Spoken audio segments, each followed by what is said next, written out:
নমস্কাৰ সকলোকে স্বাগতম জনাইছোঁ 19 জানুৱাৰী 2025 হৈ যোৱা আসাম টেটৰ এক্সামত অহা কিছুমান মেথছৰ কুৱেশ্যন আজি আপোনালোকলৈ লৈ আহিছোঁ আশা কৰোঁ ইয়াৰ দ্বাৰা আপোনালোকে লাভান্বিত হ'ব প্ৰথম কুৱেশ্যনত কি হৈছে চাব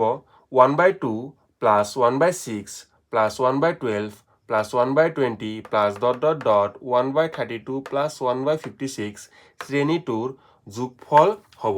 চাব যেতিয়া এনেকৈ আমাক কোৱেশ্যন দিব তেতিয়া আমি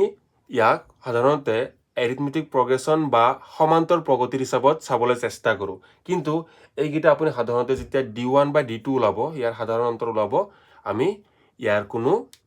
সাধাৰণ অন্তৰ নাপাম সেইবাবে ইয়াক বেলেগ প্ৰচেছত কৰিব লাগিব বেলেগ প্ৰচেছটো হ'ল চাব কেনেকুৱা হ'ব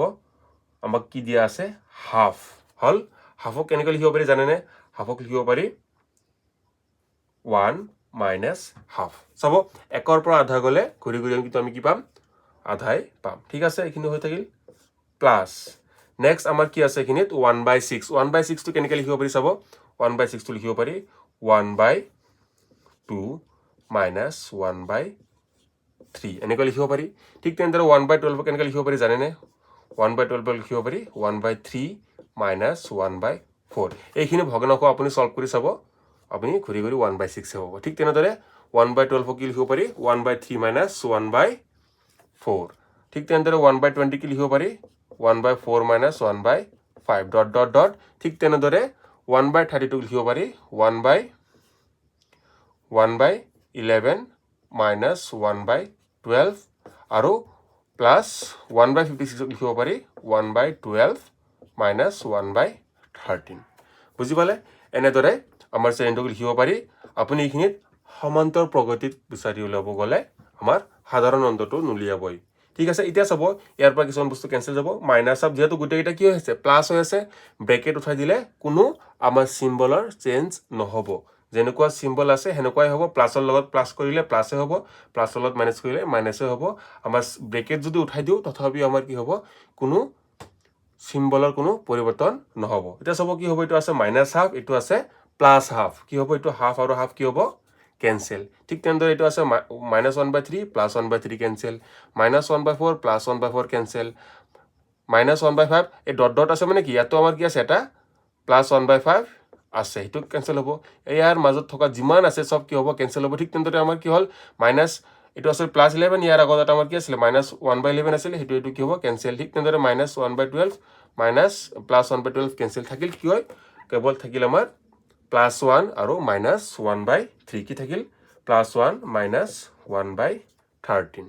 হল এখিনি সলভ কৰক দুটাৰ লসাগু কিমান হ'ব 13 হল ওপৰত পাম 13 - 1 ইকুৱেল কিমান পালো আমি 12/13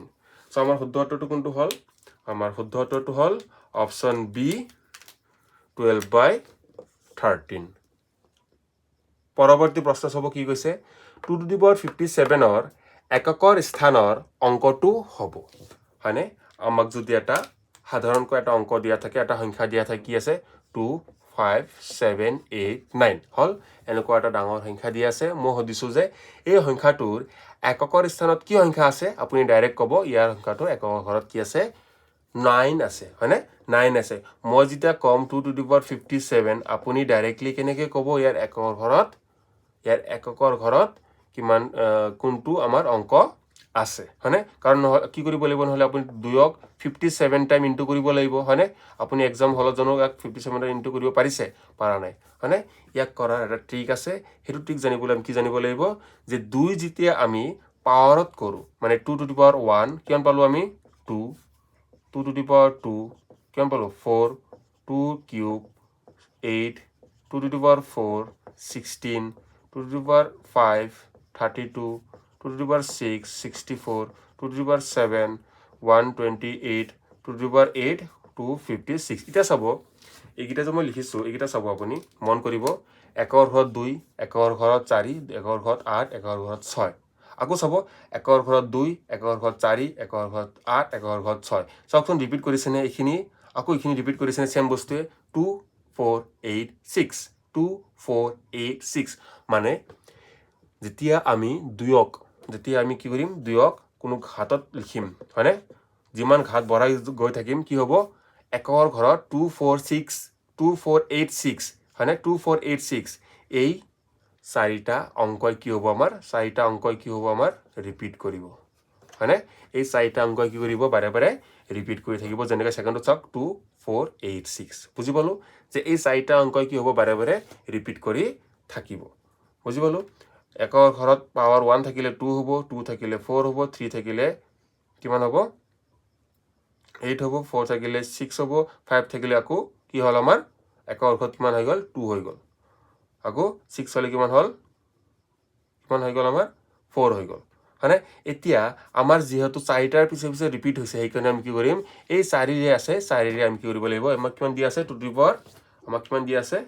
2 টু দি পাৱাৰ 57 যে দিয়া আছে এই 57ক আমি কি কৰিম চাৰিৰে ডিভাইড কৰিম 57ক আমি কি কৰিম চাৰিৰে ডিভাইড কৰিম 4 1 গুণ 4 4 4 গুণ 16 ভাগশেষ কিমান থাকিল 1 ভাগশেষ কিমান থাকিল ভাগশেষ থাকিল 1 এটা এই 1 টো আমি চাব লাগিব এইখিনিত চাওক 1 কিমানত আছে 2 টু দি পাৱাৰ 1 আৰু 2 টু দি পাৱাৰ 1 হলে ইয়াৰ একৰ ঘৰত কিমান থাকে ইয়াৰ একৰ ঘৰত থাকে আমাৰ 2 মানে আমাৰ 2 টু দি পাৱাৰ 57 সংখ্যাটো 2 টু দি পাৱাৰ 57 আমাৰ যেটো সংখ্যা আছে তাৰ এককৰ স্থানত কি থাকিব তাৰ এককৰ স্থানত থাকিব 2 পৰৱৰ্তী প্ৰশ্ন চাব কি কৈছে ABCD চতুৰ্ভুজৰ D আৰু C কোণৰ মাপ ক্ৰমে 60 ডিগ্ৰী আৰু 100 ডিগ্ৰী যদি A আৰু B কোণৰ অন্তঃসমদ্বিখণ্ডকে P বিন্দুত লগ লাগে তেন্তে APB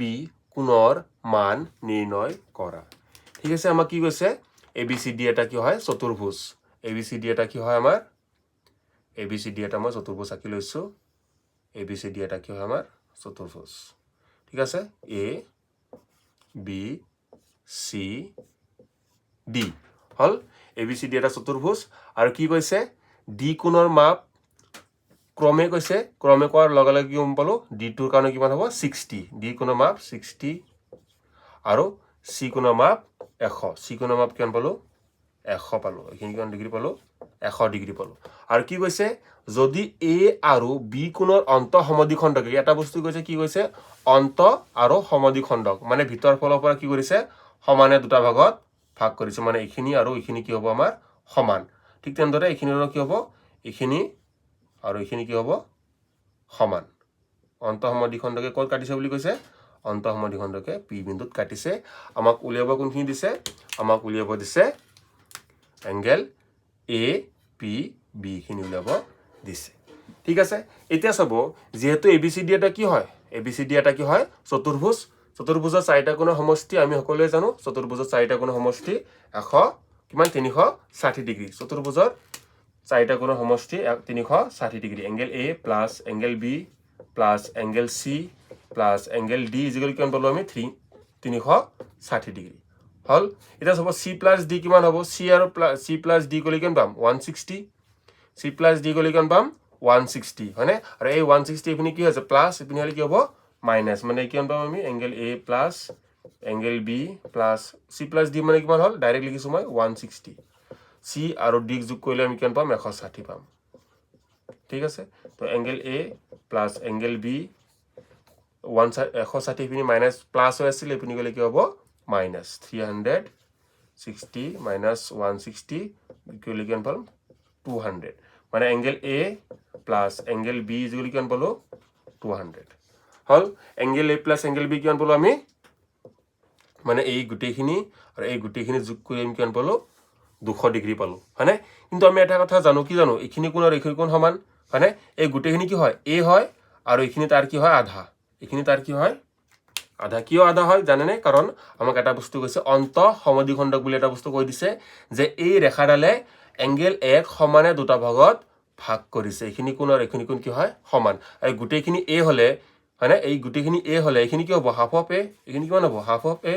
ঠিক তেনেদৰে এইখিনি এই গুটেখিনি B হলে এইখিনি কিমান হ'ব হাফ অফ B আমাক কি লাগে এতিয়া half of A plus half of B লাগে হয়নে আমি এতিয়া কি কৰিম APB ত্ৰিভুজৰ পৰা যদি আমি half of A plus half of B পাই যাও তেতিয়া আমি এংগেল APB ৰ ভ্যালু পাই যাম ঠিক আছে এইখিনি কি কৰিলো ভালকে নুবুজিলেও এতিয়া বুজি পাব চাব মই কি কৰিম দুই পিনে হাফেৰে পূৰণ কৰি দিম দুই পিনে কি কৰিছোঁ মই হাফেৰে ইনটু কৰি দিছোঁ এই গুটিখিনি হাফেৰে ইনটু কৰক এই গুটিখিনি হাফেৰে ইনটু কৰক half into a plus half into b is equal to 200 লগত হাফ ইনটু কৰিলে কিমান পাম আমি 100 ডিগ্ৰী পাম ঠিক আছে এতিয়া মই কি কৰিম জানেনে এতিয়া মই কৰিম ত্ৰিভুজ AP ত্ৰিভুজ APB হয় না এতিয়া চাব ত্ৰিভুজ APB চাওক আপুনি ত্ৰিভুজ APB মানে এইখিনি কিমান হাফ অফ A এইখিনি কিমান হাফ অফ B আৰু এইখিনি কিমান এংগেল APB হয় না ত্ৰিভুজ APB ৰ পৰা হয় না কিমান পাম half of angle A plus half of angle B plus angle APB ইজিক্যালি কিমান হ'ব কওকচোন ত্ৰিভুজৰ তিনিটা কোণৰ সমষ্টি কিমান হয় আমাৰ 180 ডিগ্ৰী হল আৰু half of A plus half of B কিমান পালো আমি half of A plus half of B কিমান পাইছো 100 এইখিনি কিমান হ'ব আমাৰ এইখিনি আমাৰ হ'ব 100 প্লাস এংগেল APB ইজিক্যালি কিমান পালো 180 ডিগ্ৰী 100 টু ইপিনে প্লাস আছে ইপিনে গলে কি হ'ব মাইনাস 180 ৰ পৰা 100 মাইনাস হলে কিমান হ'ব 80 তো APB কিমান পালো আমি APB পালো 80 ডিগ্ৰী মানে আমাৰ শুদ্ধ উত্তৰটো কোনটো হল আমাৰ শুদ্ধ উত্তৰটো হল অপশন বি 80 ডিগ্ৰী APB ৰ মান কিমান হল APB ৰ মান 180 ডিগ্ৰী হল ত্ৰিভুজ APB ৰ পৰা এইখিনি কোণ মাপ হল হাফ অফ A কিয় হাফ অফ A হল কাৰণ এই ৰেখাডালে এংগেল A সমানে দুটা ভাগত ভাগ কৰিছে ঠিক তেনেদৰে B কো এই ৰেখাডালে এংগেল B সমানে দুটা ভাগত ভাগ কৰিছে তো এইখিনি আমাৰ কি হৈ গল হাফ অফ B এইখিনি বস্তু বুজি পাইছে আশা করি এইখিনি বস্তু বুজি পাইছে আৰু এইখিনি অলপ চাপাচাপি হল এইখিনি মান কিমান বহাইছো আমি এইখিনি মান বহাইছো 100 কিয় বহাইছো কাৰণ আমি অলৰেডি কৰি উলিয়াইছো পৰৱৰ্তী প্ৰশ্ন চাব কি কৈছে যদি এটা আয়তৰ দৈৰ্ঘ্য 10% বৃদ্ধি হয় আৰু প্ৰস্থ 10% হ্ৰাস হয় তেনেহলে আয়তৰ কালি হয়নে তেনেহলে আয়তৰ কালি কি হ'ব এটো আমাক সুধিছে হল ধৰা হল আমি কি বুলি ধৰিম ধৰা হল দিক কিমান বুলি ধৰিছো আমি দিক আমি x বুলি ধৰিছো আৰু প্ৰস্থ কিমান পাম আমি প্ৰস্থ y বুলি ধৰিছো হল আমাক যেতিয়া বৃদ্ধি বা হ্ৰাস নকৰিম তেতিয়া আয়তৰ কালি কিমান হ'ব আয়তৰ কালি ফৰ্মুলা আমি সকলো জানো দিক পূৰণ প্ৰস্থ দিক হল x প্ৰস্থ হল y তেতিয়া আমাৰ আয়তৰ কালি কিমান হ'ব x y যেতিয়া আমি হ্ৰাস বা বৃদ্ধি নকৰিম তেতিয়া আমাৰ আয়তৰ কালি হৈ থাকিব x * y ঠিক আছে যেতিয়া আমি হ্ৰাস বা বৃদ্ধি কৰিম চক আগতে আছিল x এতিয়া 10% বাঢ়িলে হয়নে আগতে আছিল 100 টকা এতিয়া হল আমাৰ 110 টকা 100 টকাটো বাদ পৰা নাই হয়নে যেটো আগত আছিল এটো থাকিবই প্লাস তাৰ লগত কি হ'ব আমাৰ 10% কি হ'ব 10% কাৰ বাঢ়িব x ৰ বাঢ়িব হয়নে যেটো x আছিল তাৰে 10% বাঢ়িব বেলেগৰ নাবাঢ়ে ঠিক আছে তো কিমান হ'ব এটো x প্লাস 10% যত আমি তলত কিমান দিও 100 দিও x কেনসেল কৰক হল মুঠ কিমান হল এখিনি x plus x by 10 কইলে কিমান পাম আমি কিমান হল এখিনি 11/10x সো দিক নতুন দিক আমি কিমান পালো নতুন দিক আমি পালো কিমান পালো 11/10x ঠিক তেনেদৰে আমাৰ কি হ'ব প্ৰস্থ হ্ৰাস হ'ব হ্ৰাস হলে প্লাস হয় না মাইনাস হয় হ্ৰাস হলে হ'ব মাইনাস 10% মাইনাস কৰক কাৰ মাইনাস হ'ব আমি y ৰে 10% হ'ব যেহেতু আমি প্ৰস্থৰ কথা কৈ আছো মানে প্ৰস্থ যেটো আছিল সেই প্ৰস্থৰ যিমান পৰিমাণ আছিল তাৰে কি হ'ব আমি 10% হ্ৰাস কৰিম ঠিক আছে y minus 10% মানে কিমান হয় অলপ আগতে পালো y/10 হৈ যাব কটাকাটি গলি কিমান পাম আমি কটাকাটি গলে পাম আমি 9/10 y মাইনাস কৰিলে কিমান পাম 9/10y সো নতুন আমি আমাৰ নতুন দিক হল 11/10x আর নতুন প্রস্থ হল 9/10y ঠিক আছে এটা নতুন কালি কিমান হ'ব নতুন কালি হ'ব ঠিক পুরন প্রস্থ সেম হল ইনটু 9y হল পুৰনৰ ক্ষেত্ৰত বেলেগো কৰিব নালাগে তলটো পুৰণ ওপৰটো লগত ওপৰটো পুৰণ 10 10 গুণ 100 11 9 গুণ 99y এতিয়া চাব মেন বস্তু হল এখিনিত আগতে আছিল আমাৰ xy সৰি এইখিনি এটা বস্তু থাকি গ'ল x তো লিখা নাই এতিয়া আমি কিমান পালো এতিয়া আমি পালো 99/100 99/100 y এইখিনি বুজি পালো হয়নে এতিয়া চাব আমি সব কি কৰিছো মই কি কৈছিলো এটা কথা যে 10% পাৰ্চেন্টৰ জাগাত কি লিখিব পাৰি তলত 100 লিখিব পাৰি হয়নে আৰু তলত যদি 100 থাকে মই আকৌ এনেকৈ লিখিব পাৰিম পাৰ্চেন্টত লিখিব পাৰিম হয়নে একে কথা হল এতিয়া চাব এইখিনি কিমান আছিল আমাৰ আৰু এইখিনি কিমান আছে চাব মই কি কৈছো যেতিয়া আমাৰ 10% মানে কি কৈছো মই 10% মানে 10/100 লিখিব পাৰো হয়নে বা উল্টাকে লিখিব পাৰো তলত 100 থাকিলে আমি পাৰ্চেন্ট হিচাপে লিখিব পাৰো এটা চাওকচোন তলত 100 আছে নে তলত 100 আছে মানে এটো আমি কেনেকৈ হিচাপে লিখিব পাৰিম এটোক আমি কেনেকৈ হিচাপে লিখিব পাৰিম আমি লিখিব পাৰিম 99% হিচাপে লিখিব পাৰিম 99% অফ xy ঠিক আছে মই কি কৈছো তলত 100 থাকিলে 100ৰ জাগাত পাৰ্চেন্ট হিচাপে লিখিব পাৰি ওপৰত গৈ হয়নে এই 10/100 আছিল মই কি লিখিলো 10% লিখিলো ঠিক তেনেদৰে 9/100 আছিল মই কি লিখিলো 9/100 মই কি লিখিলো 99% আগতে যেটো আছিল আগতটো চাওক আগতে যেটো আছিল অকল x/y আছিল মই পাৰ্চেন্টত একো লিখাই নাই পাৰ্চেন্টত লিখিছো জানো আগতে কেৱল কি আছিল আমাৰ xy কি আছিল আগত x কি আছিল xy মই যদি কও 100/100 কো পাৰোনে কাটাকাটি কৰিলে 1 পাম নে এগিত কেটা xy কেটা আছে